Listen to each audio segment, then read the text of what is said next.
Voici la première exposée avec un papier. Donc 1 cm3 de mercure, c'est 13,6 grammes. 1 cm3 d'or, c'est 19,3 grammes. Donc or et mercure sont des voisins sur le tableau de Mendeleïev périodique et nous se rendons compte que nous avons 30% à peu près de différence de poids par rapport au même volume en centimètres cubes.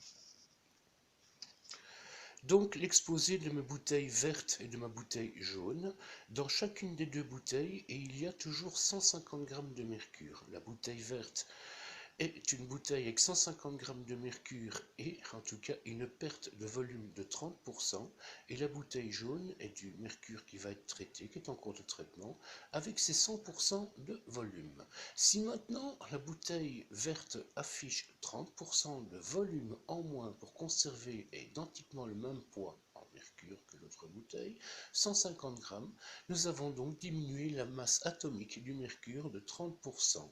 Si ce mercure a une masse atomique diminuée de 30%, automatiquement son volume atomique redevient alors là plus ou moins 19 à 19,5 cm3 au gramme. 19,5 grammes au centimètre cube. Voilà, c'est tout simple à comprendre.